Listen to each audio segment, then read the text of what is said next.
The video is from a lecture class of General Chemistry 1 with approximately 200 students. The students have been organized in groups of 3 to 5 and given a Ziploc bag of Legos. Each bag of Legos contains red, yellow, blue, and white 1x1s, 1x2s, 1x3s, and 1x4s. The 1x1s and 1x2s and 1x3s have been marked with either a positive or a negative symbol.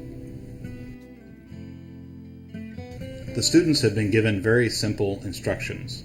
In the first step, they will organize the Legos in any fashion they would like and have one person record the organizational scheme in chart form.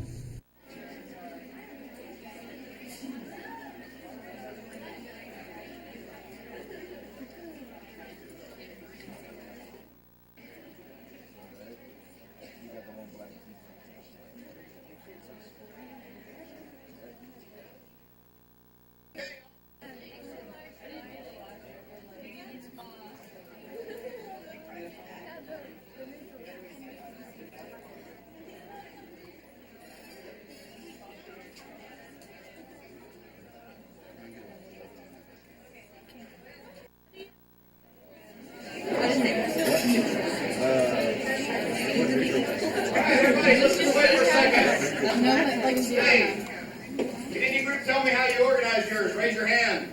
Yes, sir. Okay, we did colors and charges. Anybody else? Raise your hand. Yes, sir. Did by colors, shapes, and charge? Okay, anybody else? Okay, we did shapes and charge. Yes, ma'am. Size, color, and charge. Let's see if it's the same as the shape, colors, and charge. All right. Now that you have them organized, we can go to the next step. In the next step, the students are asked to make 3 Lego models. There are some rules to try and get across the concepts that we're trying to facilitate. First, they must be in bilayers, one layer of Legos over another. They must be positives with negatives, and there must be no uncoupled receptacles or prongs between the layers.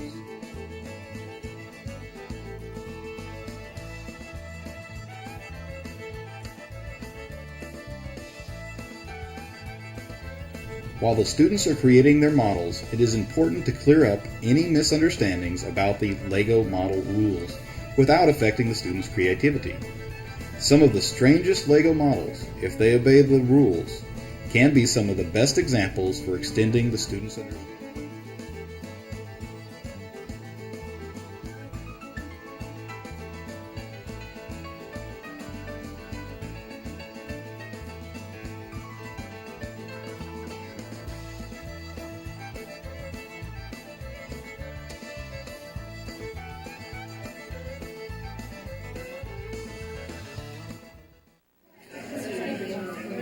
All right.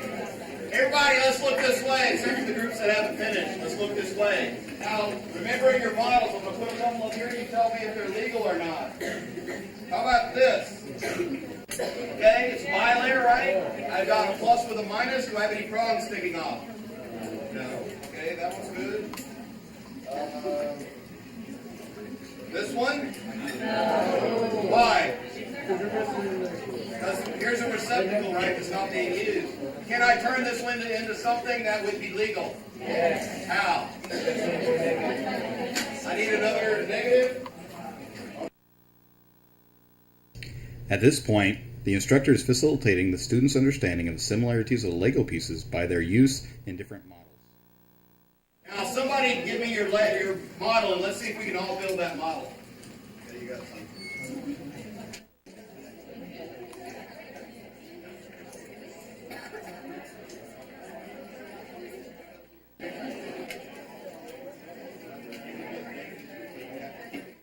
The legal model. Everybody get this one made? Okay, now. How would I change that if I wanted to make something similar with blue on the bottom? Could I do that? Okay, everybody get out a blue 1x3. Is that going to be similar? Okay, is this the only thing I can do with the 1x3? Now, what else could I have on the 1x3? Can I have 3 negatives?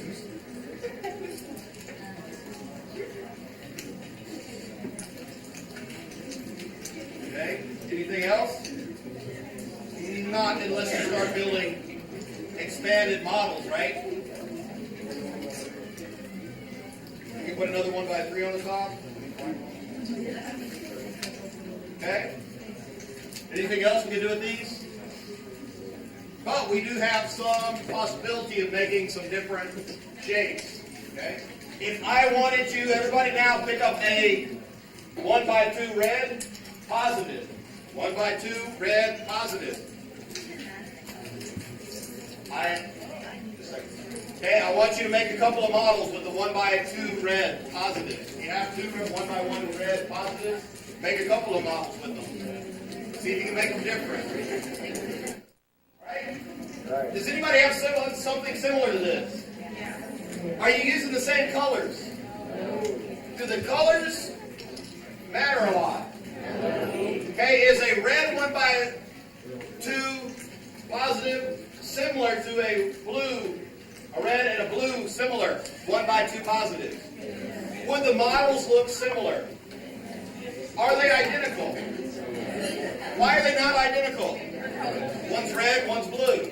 Okay? But they are similar. If I know how a red 1x2 positive works, up here, could I predict how a blue 1x2 positive would work? No? Yes? I'm asleep? Yes? Okay. All right.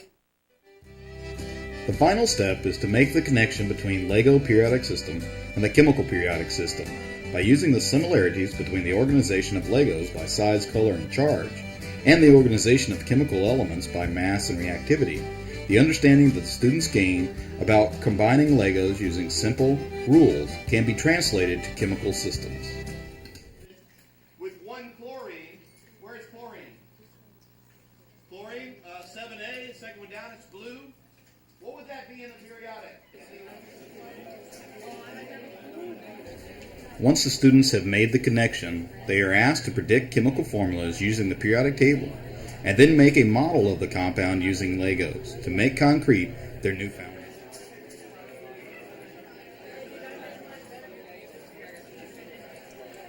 Let's make aluminum oxide. Okay, so find aluminum on the periodic table, translate it to the Lego table, and let's make it, all right? Oxygen with one aluminum. Is there a way to mix them? Yes. Okay, keep looking. I'm going to make my model.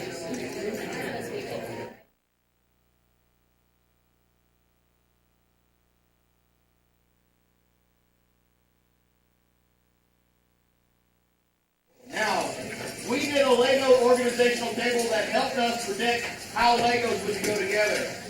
What can you use the periodic table to do? You can help predict how you're going to combine the elements, right? You can use the periodic table to help you predict how to combine the elements.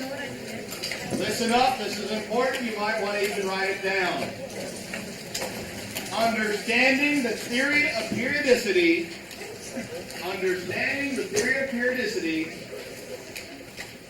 is paramount to understanding chemistry.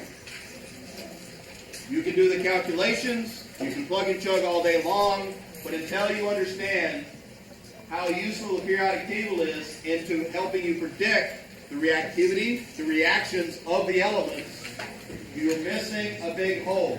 So understanding the periodicity of the elements is essential to understanding chemistry.